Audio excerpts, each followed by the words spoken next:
I sit back and watch OMG. They have been dominating in their own region. And Rusty, I look at them and like, what is OMG? Because sometimes they just throw in the hyper carries first, picking the Cassidans. Sometimes they're going for more standard drafts. I wonder, with so much time after playing 2 matches on the first day, what have they really made of the meta of this tournament? We always get a tournament meta.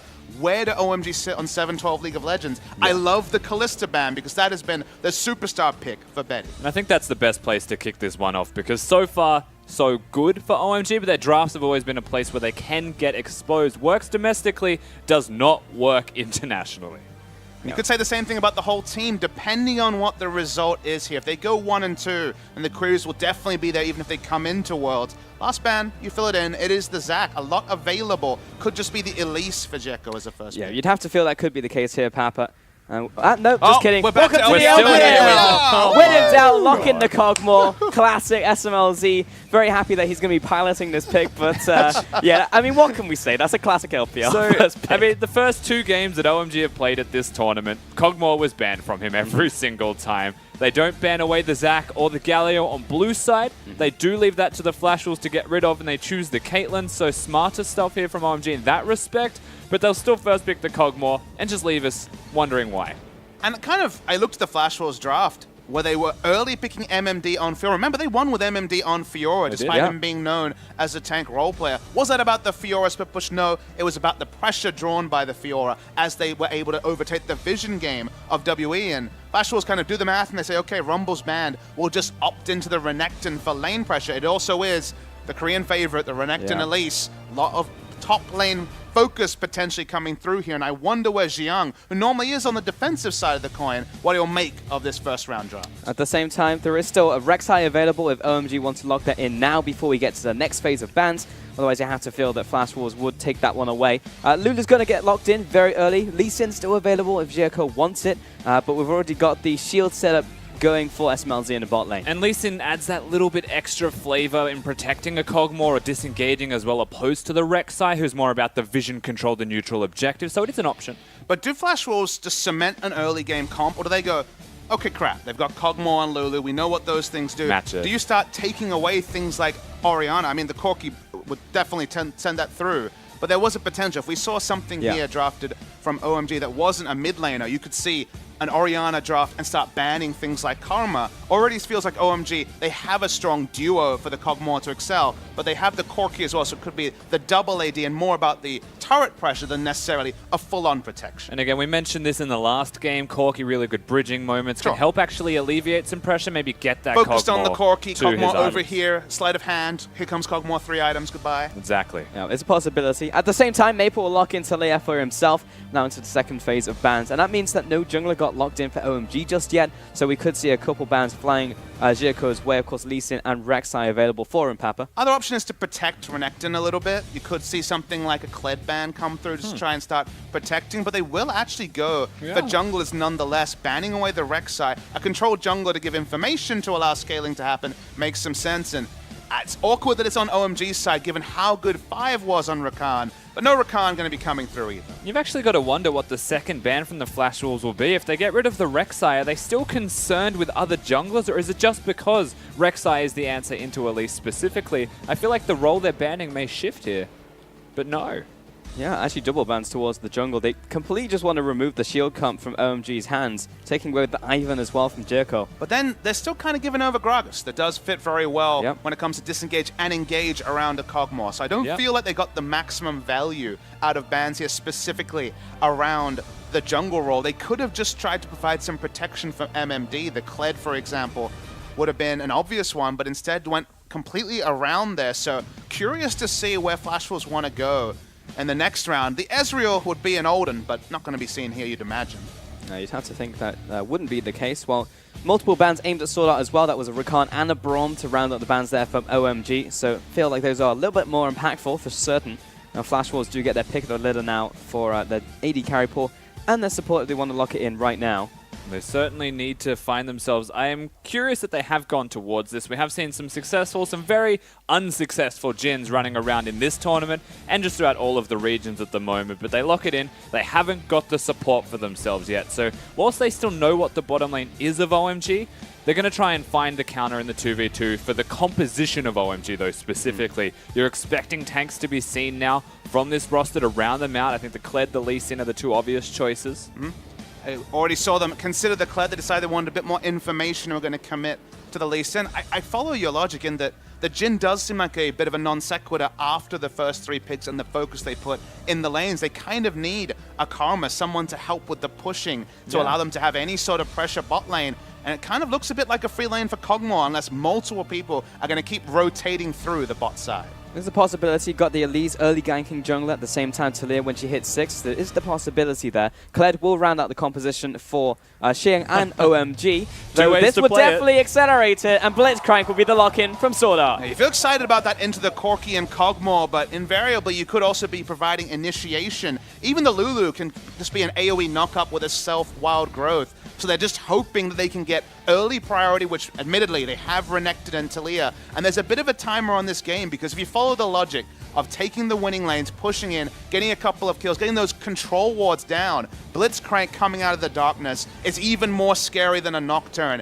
in this sort of a meta. And they could just try to stick the landing in the mid game, hook into Deadly Flourish into death is what FlashWolves are focused on. But otherwise, you get late game, and there's multiple headaches on the side of OMG. Absolutely, and when you look at the bans of the Thresh from OMG away from FlashWolves and what their comp needed to really round themselves out, Blitzcrank, funnily enough, does make a lot of sense. They're giving them that extra. You've got the pick from the Elise, you've got the 2v2 top lane for laning strength, and then you've got the potential follow-up from a Talia able to come in with the shove. But the Blitzcrank hook makes all of that 10 times easier to connect. You do get worried, though, that 3 kills go the way of OMG. Sure, not fancied by the draft, but stranger things have happened. And then your window kind of closes, just like Deft piecing together 3 items on the Jhin yesterday. He got them, that was cool, but the game was kind of over around him. So the timer really does exist for FlashWolves. It's been an early game focus meta, but I wonder if this is a bridge too far because it's not just the early game they need to rise. The early to mid need to be on point. Sure. At the very least, it's going to be hype because when you have a Blitzcrank in the game, he either wins you the game or loses you the game. Sometimes you've got to show some restraint. Not every pull is going to be a good one.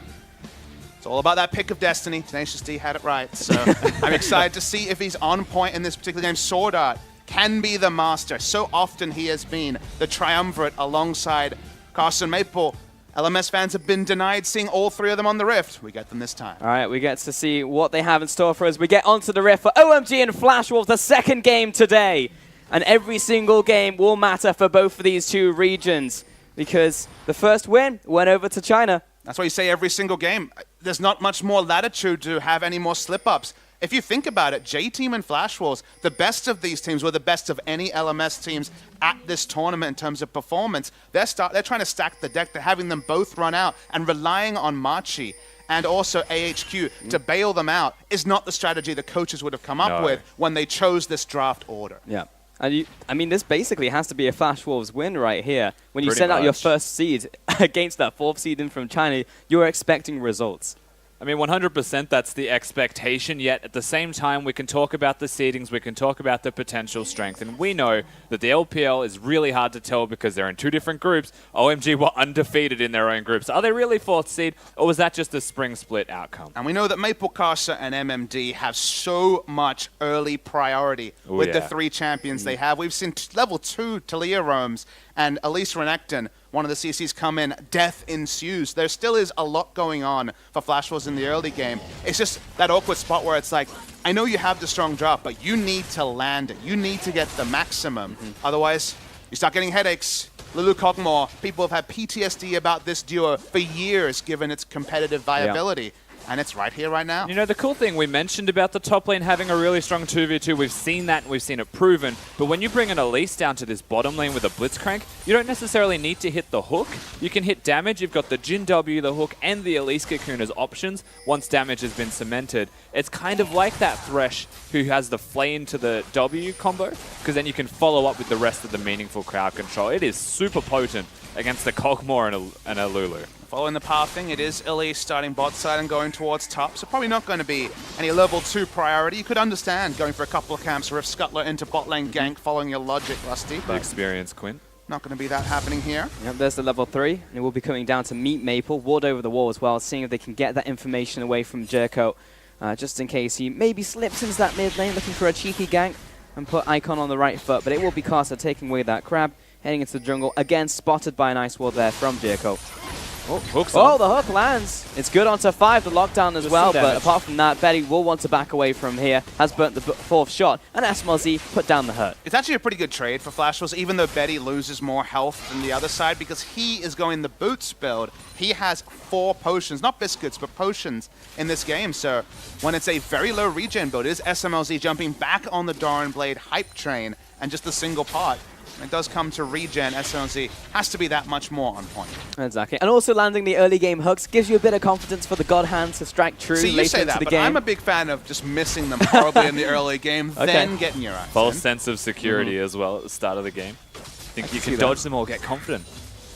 I can see that for certain. Big wave now heading into Xiang, but still not going to even up to the 22 CS that MMD has. To be expected, though, in the Renekton Kled matchup, as Maple will go back into the mid lane now.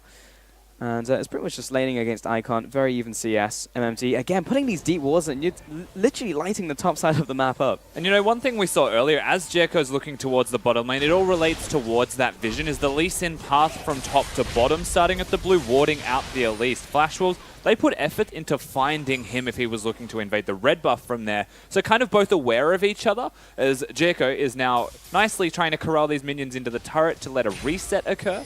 He didn't want to freeze to break, I guess. And MMD could just have a glorious time in top lane, double ward, 100% certain that no pesky Lee Sin's going to be in the lane, so we'll just continue pushing away. First buy here from Karsa does reveal some insight into what's going on. I this wonder game. what he's going to do in the early game, gents. He's going to go for the power farm. I mean, that's usually a snowball item as well, so he's hard committed to these ganks. Well, it's a Blitzcrank synergy item for sure. We're waiting on for the the hook. which does land onto 5, and the lockdown as well. First blood goes over to Karsa, and Jericho was there for the counter game, but it happened all too fast. I mean, he had flash up, so that was interesting decision-making from 5. We compliment his decision-making on the Rakan, but less dashes on the Lulu apparently hurts him. Maybe still thinks he's Rakan. Not a chance of surviving if the Blitzcrank hook is able to connect. But I mean, he could have flashed early. He could have flashed absolutely as the hook could came have out. survived. The what-ifs are pretty real on that one. I mean, that's meaningful, though, because the mobility boots, at least, gets the kill. Now very much worth the investment. Starting to pay off, though, Jericho. Yeah, going to trade off on this one, and the Raptors are helping with this one. 5 maybe trying to get his revenge, but the CP comes down. Jericho dropping low, but everybody's around. Karsa! How did he get that kill? Walks into the tower, and 5 will walk away with it. And 5 gets it, as if Icon's not meant to pick that one up as well. So Karsa comes around the backside, finds the Lee Sin in what was basically a 1v2, and comes out pretty well for it. And it's kind of a favor, because he gets to go back and actually purchase with his 2 kills he just picked up post-Moby Boots. And he's just getting faster, Rusty. This is Turbo Elise to open the game. And Blitzcrank's mid. Oh, we're not ramping down. The flash, the knockup, and Sword Art has him in his sights. The knockback as well. Icon can't even move. He's keeping hold of his flash, though. I only had to burn the heal on that one, and Sword Art did use his own flash. Holding the flash there is an important factor. We saw how important that was for Crown on Syndra. Across a lot of duress in the series 2 days ago. So OMG returned to lane, but Karsa has already put on a clinic. Renekton, Elise, Talia, we said playing around the strength there was smart, but this was just a gank bottom lane kind of against type in this particular game, and the Moby Boots was the factor that apparently OMG didn't respect. And to me, that's actually the biggest deal, is we mentioned the synergy top lane. We even mentioned how good a gank bottom lane can be. It's the next level. He's going everywhere at once. And he's still in the jungle of OMG. He's got Sword Art with him as well. They're both going to go down and probably just gank their own lane. Oh boy. Here's the Blitzcrank. Oh boy. And 5 doesn't have flash this time, neither does SMLZ. Who's the target? The Talia. wall comes down as well. God. Well, where are you going to go, SMLZ? There's just too much to run away from. And he'll go down. Another kill to the LMS side. And sometimes you draft for a plan, and your plan works perfectly. Karsa is the genius of this early game, going with the next level, not actually going towards the Renekton, who had the freest paddock to play around with the double wardy down early. Went down bot lane, got a bonus kill. Feel like 5 should have been more respectful with that, but since then got the invasion. Now also can roam with the Blitzcrank. The darkness we spoke about is already being extended to the bot side of the map, and they really need to keep tabs on Sword Art, and they're not able to do so. And let's be honest, it's a risk to go for the mobility boots. It's doubling down on an early game, but I mean, it's worked. 100% kill participation. That's what the draft was, right? It was already early game, and they're like, well, we're already screwed at 30 minutes. Let's just go for the early game as much as possible. And it's worked out. And when you have that cattle, right, when you have Maple, Karsa, and Sword Art as the most important factors in that, they're the right people to trust themselves on the international stage. And as it stands as well, you've got your BF side with Ninja Tabi for Betty, so his early game is actually fantastic, especially in his laning phase. You're not going to see something like that from Deft, but this time around, it's working. Yeah, we've seen the Ninja Tabi rush. Jins with no AD for quite a while. This is both, so that's, yep, scary times here for the bot lane. It's not even like top lane can punish because you have the Kled Renekton matchup, so if anything, it just allows MMD just to sit pretty up there, constantly put down these wards, know that Jericho's never going to be around to stop him. And he's just gotten a big CS lead over his opponent now. 5 winning in this push with actually have SMRZ. Sword Art here. Turns the corner, his polymorph instantly doubles back. Lee Sin's nearby. He's speeding up, and Jericho does have that level 6, but he's been knocked back. Ooh, Maple coming in as well. Sword Art, he's very low with 5 to secure the kill. That's kind of tragic that 5 once again is the recipient of the kill. You need those to go on the Cogmore after his early laning phase. Has the boots, maybe was able to pick it up, and honestly that was just unfortunate timing. But you have to also compliment that OMG were playing around the first time they actually got any sort of advanced vision. They have a lane ward spotting out Karsa, very innovative ward, well spotted. They also had double ward around the enemy blue buff and got a pick on the Blitzcrank. So absolutely. It feels like fortunate timing when the camera jumps over, but they invested so much there that it was good to see them having control somewhere and getting something And this is also time invested into a potential gank, knowing that they have the advantage in numbers because Sword Art was gone. Of course, doesn't have the Mobies. He's not going to run back to lane himself. And when you've only got mobility boots and not completed items on Caster, he's also still fragile. It's an OMG multi-step plan, which we saw a lot of their turret dives. Didn't necessarily seem to go much past step 1. So, you know, baby steps. Very nice stuff, OMG. Sitting back, we wondered, what did they make of the meta? The Kalista ban was the first spot of that. I love their adjustments and play patterns as well. And they're not just going to give up the bot side of the map, because if you give up the bot side of the map, the Blitzcrank kind of decides the game. Now they at least have made it competitive. Sure, and we are starting to stabilize, and that's really what we need to see from OMG right now. Meanwhile, in this mid lane, being a bit of an island, Icon has definitely roamed around to see what's going on around on the horizon, but outside of that, has just been farming away.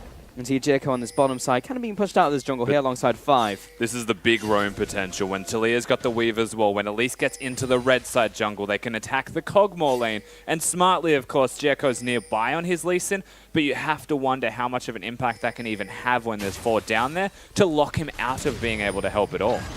And Jiang, you know, having to follow Renekton, who now has a litany of teleport wards available. All this setup allows the Blitzcrank to roam, but even more crucially, the first spawn Infernal Drake. That is nuts how they've got a circle it's a ring. It's a circle around Infernal. Now, if you don't do anything in the next 3 minutes, it's not going to actually have any purchase, but an Infernal Drake is on the menu very, very shortly. They may even just wait out the package timing and then start it up.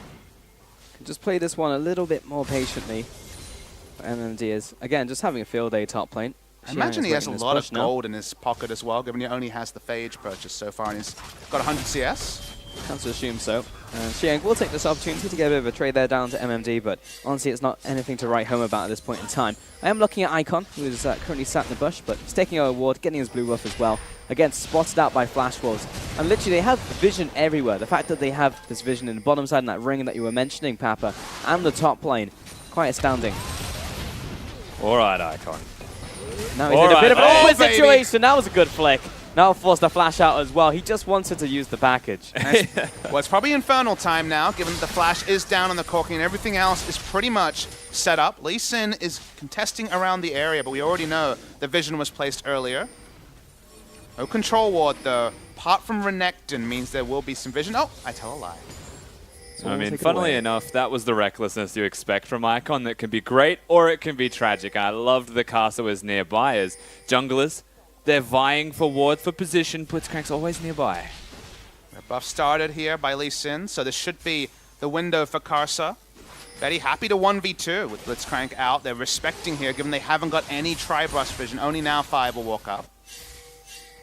Pretty much it for now. Maple looking to make a play on top side. Activated the wall, but he's left it open. MMD flashing forward, stopping the charge. He's been de-skulled. He's looking for the blast cone. Can he make it though? MMD knocks him away. Because Icon as well. Now FlashWolves, bit of an awkward situation. They do have the minions there to maybe get them out, but the dominance has already been popped. Don't do it, Xiang. Oh, he wants it apparently. Maple. Lots of damage coming down. In from the queue from Maple. Really needs to get out of this one. Does pocket pistol over the wall and no one dies. Well, Yeah, I'm surprised too. It was really good defensive coverage from Icon to be there to stop it just being an inevitable chase even after Flash and Blast Cone was used. Very fortunate Blast Cone is Karsa. Turns the wall, and Karsa's right there. Takes almost all of his health away. Jumps over the wall. Repel. Good kick by Jericho. A kick of necessity from Jericho, but it's because Karsa gets the jump. The vision's nice. You saw Jericho clear a ward, but he didn't get both of them, and suddenly the Drake's theirs. Yeah, it's the vision jump, more so than just the damage jump that was what propelled Karsa to pick up basically all the health bar of the Lee Sin, and also tacitly the Infernal Drake that finally will be claimed. We talked about vision placed at 1050. It does inevitably lead to this Infernal Dragon that's the first spawn for FlashWolves. Well deserved. Yeah, definitely. And you would still say, based off the draft, based off the compositions, this lead is the way it should be going for the FlashWolves. So again, credit to them for doing it properly. And at the same time, you're waiting for OMG to get those item spikes. Until then, this danger still exists. Oh, the hook lands. It's a complete lockdown. SMLZ never to be seen again after being pulled into the brush. Well, this is when, as a bot lane, you say, hey guys, we need a couple of people helping us with control wards. Playing topside from Jericho might get them a Rift Herald, but how many times will they be able to revisit this side of the map? Because they have to deal with such an insane amount of global pressure, and that wasn't even the Weaver's Wall. It was just a smart roam timing from Maple. There's just not a lot that they can do, you're right. They need the rest of their team nearby, and we can credit Icon for going topside, for helping his team. Jericho, they're still getting objectives, but you have to wonder if this is the Kog'Maw composition. Why do we pick Kog'Maw if we play to the other side of the map? They do have Icon, like you say, to bridge a little bit when it comes to spikes. No, misses the glib lance, and that's just such an easy pull. Does get the knock up there onto 5. They're gonna back away. Icon over the wall. That's going to be the kill there for Karsa. Jumps back towards the Raptors. Now we need to get out alive. Jericho coming down. He's got the kickback available. Ooh. Flash after. Follows up. Misses the Q. Maple, the cocoon comes down. And disaster for the OMG squad. Jericho, one of these young junglers on the international stage, had a very easy Q. Misses it. Fail from Icon as well. The rookies, unfortunately, letting themselves down a little bit, and that just means bonus to FlashWolves and not the same standing goal that should have been claimed by OMG. That's the kind of play where you feel like it's the stage jitters. There's not a lot else. It happens. Mistakes with Lee Sin, kick Flash, or trying to even like just hit the Q afterwards. Sometimes you miss that. It does happen. Yeah. It's a bit of a tilter if you're Lee Sin. Disheartening for sure when domestically we said that OMG are a team who really thrive on pressure when it gets to those nitty-gritty games, when it gets to the 5th game, when you're on the international stage. Will they actually be able to show that? But right now, yeah, stage jitters definitely getting to this new team. And the pressure being exuded by FlashWolves, not necessarily LMS pressure, it's just FlashWolves drafting with a one mindset that really can snowball more than creeping pressure. This is sort of pressure that you dread as specifically SMLZ and 5 because there's so little you can do as 2. You need 3, you need 4, you need your team helping you with the control ward line. We do see the Rift Tower being put down bot lane. Leah probably won't be able to answer that, but mid lane. Roam after gank after roam. Karsa coming down, doesn't land that initial cocoon. The curtain call is following after, but that should be the end of it now. Icon does take the blast cone to relative safety. Bot side, the Herald was used, and this will be going down to OMG, evening up the goal totals in terms of towers. Yeah. This is the gold standard turret. Looks like it may not actually be taken down by FlashWolves to get it low. Icon's been able to stand up. Low mana for the Corki. Yeah, with Jericho here, they should be able to defend this one. But Betty's getting pot shots. It's super low, and it's just a stone's throw away as another wave crashes. Perhaps when OMG out there, yeah, Maple's probably going to get it. Yeah, replays, Papa Smith. Well, I mean, it's another case where they needed something. They needed someone. Lulu has to face check. And another one of the reasons why Blitzcrank into this comp is pretty smart, Rusty, is that you know, she's not Braum. She's not sturdy. Her face checking in the late game, trying to put down Baron Vision and yep, awkward stuff, is going to be pretty impossible. Just feels bad watching that again. I'm a little bit saddened we cut that part. Whew. Never happened. Cut the tape. No idea what you're talking about. That just means FlashWolves 5 kills to 2 right now. And towers have definitely not been evened up. They got that 1 tower to OMG, but still all outer turrets down now for FlashWolves. That's culminated in what? Almost a 5,000 gold lead for them. Yeah, big lead. And of course, the Essence Reaver builds coming out of Betty as well, looking for the crits to get the extra 3 item spikes. It's interesting because the last time we saw this, we wondered why are they matching scaling against the scaling champion? It was Jinx, now it's Kog'Maw. And you have to wonder, is it better if he goes for the Ghost Blade or the Infinity Edge as the first item to have the impact with the rest of his team, or is he trying to match the bridging points that OMG have so they can stay consistently 5k ahead because they have that lead early? So I'm not against it. Yeah, it's one of those things where in a vacuum, you know, the question is really interesting. In that particular game, you had the mounting dread when you saw the Essence Reaver come out with how the game had been played around them, and the fact that the enemy AD carry was actually pretty accelerated. In this game, sure, there is a Blade of the Ruin King, but SMLZ has been well held in basically every way except CS because FlashWolves are focused on pushing instead. So they're not so worried about the breakpoints of bot lane. It's really only the breakpoints of Icon that FlashWolves have to respect. Yeah, going back to what you were saying at the start of that big window that FlashWolves really need to play around, doesn't seem like that's really bothered them too much. Of course, there is still this guy on your screen, SMLZ. Cogmore late game is something to be feared, but it just seems like that window is going to be open for such a long time. I mean, their own comp for FlashWolves is one to be feared in the late game in terms of they don't want to be there. They're not looking to the late game. The moment the Moby Boots came out, you see double haunting guys, standard builds, but they aren't looking to a 45-minute game. And that's why the fact that they've trivialized the Cogmore from relevance before 35 minutes is already one job done for FlashWolves, but they need to keep following that checklist, following their jobs. And speaking of jobs, they're definitely doing it. SMLZ caught in a trap on the bottom side. Flashes into the wall, but it does work. And so that was actually a little bit awkward. Maple blocks off the rest of his team, unable to assist him, was going for the 1v1. It means that SMLZ can just use the flash, just get to safety, but that's also the most important summoner spell now completely eradicated against the Blitzcrank, against all of the pick there. Ward line for the FlashWolves and the red side, excellent. They've let down vision around the Cloud J, clearly not prioritizing that too high. Baron spawns in 20 seconds. They don't have a fast Baron team, but they certainly could still be looking at that as a capper. And one of the things to really pressure on the Baron will be taking an inner turret, which for now, they're seem to be happy to trade for a Cloud J. Took me a second to realize what you meant by kappa, but I got you. And we're going for Cloud Dragon right here with Jericho. So at least we got that going for us, which is nice. A dragon for this crowd. Slowly. I mean, this is definitely something that's read by FlashWolves. They're not in any way going to be surprised by this being picked up. No. You'd wonder if Baron is something they would consider, as you mentioned. It's up very soon. You wouldn't feel like it is. Again, a lot of this revolves around getting that pick first, and you kind of want the Weaver's Wall to be able to do that successfully, or a flash hook from Blitz. It's riskier. Yeah, they don't have a super tank to shrug it off. Renekton is going for the lane-focused build. If you have a super tank, then you just start the Baron and pick City, turning around from the Baron start. But like you say, with Jhin and the Renekton not grouped, there's really no way to bait or encourage OMG. Sort of game, whereas OMG, you can be slightly more lax around the Baron than you could against other teams, because you're not going to start it. And in this sort of case, it's pretty unlikely. Just unrelenting pressure, though, in terms of vision from FlashWolves that is just causing OMG a whole host of problems. Xiang's getting a bit of them on the bot side, but eventually he will have to come up here, especially if he's looking for a flank as well instead of just a TP play. This is the exact position FlashWolves should just rinse and repeat themselves being in. If you have the vision control around an area that is the focal point, then you use your pick composition around that area and hit the one part of crowd control that's followed by the rest. And OMG just have to find safe places for a Cogmore, but Cogmore with no flash still, only 50% of the cooldown up.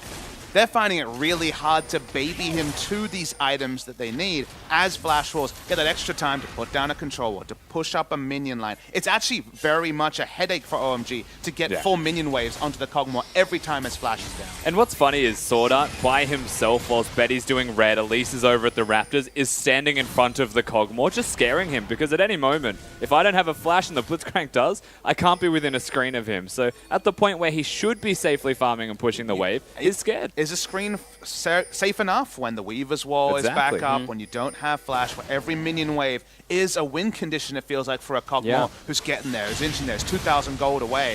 2,000 gold is going to be pretty significantly delayed as, well, they're taking every easy objective they can contest as Karsa, in the face of Icon, happily picks up a blue card. It's also just a complete lack of vision. The flash comes out and the God Hand is real. Sword Art locks him down. And it's just a bit too easy for Betty. But we'll see if Jericho can turn this one around into a kick into the wall for Sword Art. He's turned into a squirrel, but he makes it out. The Cocoon comes down. That's the kill. Kunko opens up. And we're looking for more for the FlashWolves. Jericho locked down. Whoa, last shot onto 5. This could be yet another kill. And that's the 4-0 to the FlashWolves. 4 die instantly by the god hand of Sword Art. They thought they could turn on him, but the Weaver's Wall, like I said, more than a screen away, but still enough to close the distance. And now the Baron is easy. All this time, Kled lapping up a minion wave. Nothing he could do. The fight was over before he could have even teleported through, and FlashWolves get the objective they were searching for. Absolutely. You live and die by your Blitzcranks, but in this case, Sword Art shows them that you live by your Blitzcrank, even secures the Baron for the team, and FlashWolves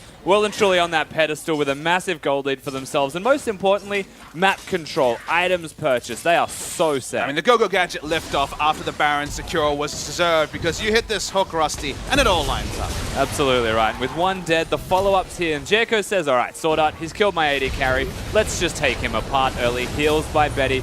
Weave as well comes in and says, you're all absolutely stuck in this domain of crowd control. You know, the single line target spells, easy to hit when they're locked in. The seismic shove from Maple also was beautiful onto 2. Sorry, Lulu, no HP on you. The last pick Blitzcrank to cap off or to complete a comp that was about the early game. The early game has turned into the mid game. A+. You can definitely submit this one again and feel good about it if you're FlashWolves. And now they just continue to return. And you wonder if Xiang will ever get to be involved in a fight because the game is being decided around the clay. Yeah. And the solace in this situation, if you are OMG, is just looking at your team composition and saying, it's okay, our base is alive. Yes, they have the Baron. We'll just try our best to hold on. It's alright, guys. We've got late game. And if you're the coaching stars of the LPL Brains Trust, you're like, okay, guys, at least the FlashWolves can't play again till later. Exactly. There you go. Silver linings, boys. I'll take it. Nailed it. But right now, I mean, FlashWolves just have such a massive advantage. And it really did stem from Caster and Sword Art. It was they pretty much their game. That's a crit ulti. They want Betty. They definitely want Betty dead. In comes the charge, lands on top of him as well. The polymorph comes down, and he got the kill. Assassination courtesy of SMLZ. Xiang now kind of caught in the midst of it. Has been discarded. Casa caught up in this one. That's a lot of damage down onto Jericho. Still trying to chase them after SMLZ on the front lines, and they now need to disengage. Get out of here. There's a crocodile. The flank comes out. He's running at you fast. MMD wants this to happen, but too many. While he had the flash, 5 people, maybe not. And they still have 4 Baron buffs, so they can still just give up. Sure, gave up 1 member, but a lot used on Betty, who you'll notice kept his flash through all of that. Wasn't quite able to get out, but maybe objective-wise, FlashWolves will be able to push her and usher in a pretty big minion wave.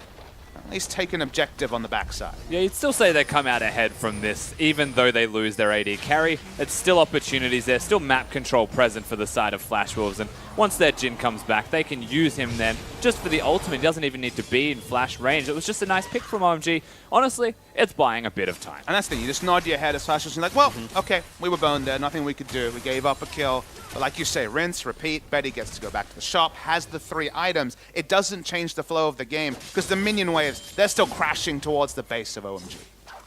At least Xiang feels like he's been involved in the game now. Has that 1 assist to his name, so it feels pretty good, man. And funnily for me, it's not an OMG thing specifically, but losing an inhibitor, losing map control, it just feels like you funnel waves into the cog more. And if OMG are able to at least do it perfectly, give him every wave, then he does start to ramp up and carry. It's silly to say, but it's a weird solace that you can take from it. Yeah. Okay, initiation Icon. coming in from Icon. Mikasa, he's doing a lot of damage in return. Repel comes up, opening up the curtain call as well. Knocks back Xiang into the rest of the team, and MMD slices forward, but no one to dice. Maple turning around as well. A lot of damage onto Jericho.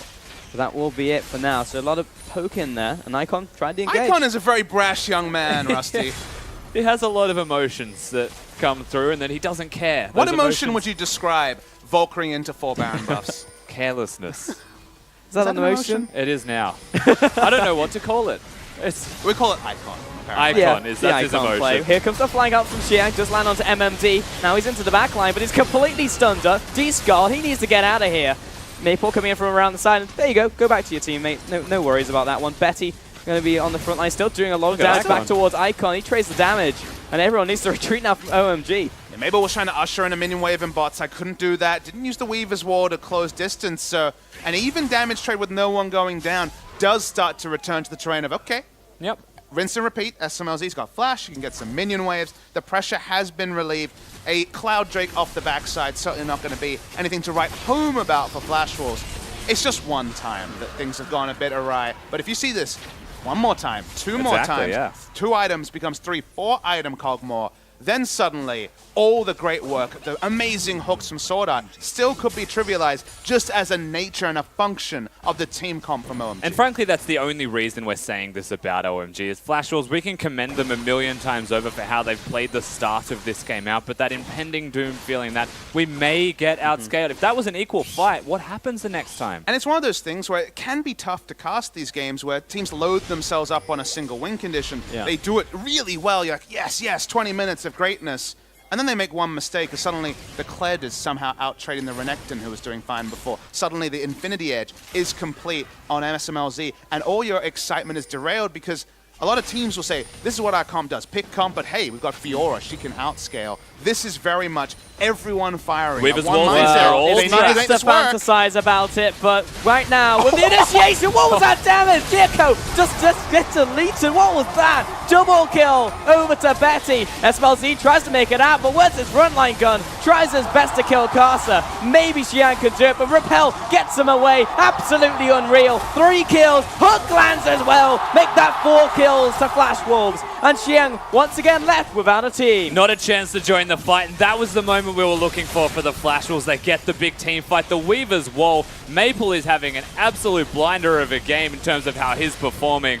Just tears through OMG. And you heard the roar from the Kaohsiung crowd. They're so excited to see that they do stick the land. They do get the picks. We were talking about the what if. It was 5 minutes away, 5 minutes early. The curtain call was there for the FlashWolves. They get the picks, and they might even clean up shop. Oh, man.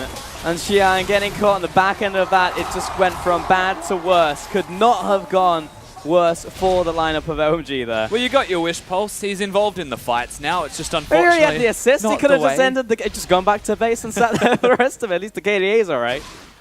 Not to be seen. And of course, the only thing you take from this if you are OMG is that Baron wasn't up for another 30. Otherwise, that was it. When you have the Taliyah, when you have the Blitzcrank, you can jam the accelerator, and it just makes for such a highlight-worthy play. We haven't seen the replay just yet as Baron is about to spawn in 15 seconds, and we know the flashes are down, so trying to face-check this Baron is pretty damn hard for the squishy side of OMG. You're just going to need a Kled ultimate to charge on in, probably. Hope that they are looking to bait, not doing it, or that they're doing it. You can come in and get a cheeky steal. Who really knows how OMG are going to play this one out? They're not the kind of team to do things calmly. Yeah, that's definitely no true. No half measures from OMG. No, but not from Icon at least. Has to be last chance saloon here from OMG. All comes down to this, because FlashWolves have an insurmountable lead, you have to feel.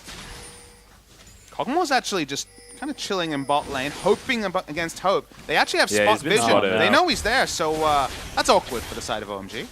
Maybe didn't notice. Maybe it just turns the signal green either way to do as they would please. The Baron's speed is kind of minimal, and that's why they're going to turn. Xiang walks up. He's taking a lot of damage. He's meant to be the tank, but he loses Skull. He runs away, and Maple comes in, locks him on the wrong side of the wall. And OMG, they did not pay for that one, but they will this Baron. I mean, they knew there was vision of the red buff, and they knew that walking up was going to be punished. Why is Xiang face-checking as a Kled when his Kog'Maw isn't grouped? It gift wraps hook, line, and sinker the Baron to the side of the FlashWolves, and now they'll have Baron. They have plenty of items stacked up, and they just want to end the damn game. They certainly should, of course. A lot of time now without a Kled. They've got themselves an Icon in the bottom lane farming. They just barreled out top lane. Who's walking up to try and block these hooks, Rusty? You do not at them.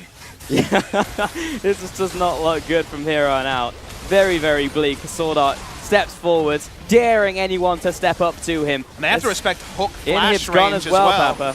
They've got the flash on the Blitzcrank, so the effective range of Sword Art, after he's got his iron, certainly in the early game, is pretty large. So there's give up the top lane inhibitor. That's 2 inhibitors given up for free. They could just ride down the bottom minion lane or just go straight through the mid. Options are plenty for FlashWolves. Oh boy, everyone's just gone back to base from FlashWolves, picks up a big item, and now they're all just going to go back into that bottom lane, wait for the minion waves, play it calmly. Don't even need to wait for this Cloud Dragon either. Not something that they necessarily need at this point in the game. And FlashWolves just need to play it from smart here on out. And I mean, they've done nothing in this game to tell me otherwise. And I like what Karsa's gone for here as well. The Abyssal Mask to be seen on the Elise. It helps Maple when there's not a lot of magic resistance on the roster. The 10%. Super nice to have coming into this, what you would assume to be the last fight. But I mean, OMG, they've got their package. They've got their items. Miracles happen. Not often, but they do.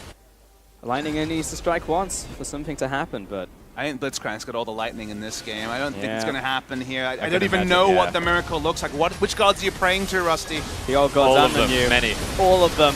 Xiang jumps back, he's stunned right now. Jericho in the back lines gets the kick down onto Betty, but it just doesn't matter. That was a He big doesn't take shove. any damage whatsoever. Here comes the curtain call. Following after 5, he goes down. Will this be another one? Massive crit onto Icon. Flourish doesn't connect, but still a triple kill to the FlashWolves. You can just go full brute force. You don't even have to worry about things like the AoE from the special delivery. They're happy to walk up. Here comes the minion wave. This will be the 3rd inhibitor turret going down for OMG. Very clean stuff from the FlashWolves. It will definitely go down. It will be slightly contested. Keep your eyes on it. Every time the hook's off cooldown, Icon, I mean, the Valkyrie's not always going to be there. Baron might actually be enough to just end it here. Well, OMG not really long for this world. FlashWolves pushing in the bottom lane, pushing in every lane, in fact. Icon just trying to do what he can, a war of attrition, but big boost! Sword Art's coming for you, and he'll take down Icon! What can Jericho do, and Xiang? Nothing at all. Nexus down, FlashWolves with a win. Doesn't just take down Icon, the whole Nexus falls. LMS against the LPL is now 1-1. We definitely have a series on our hands.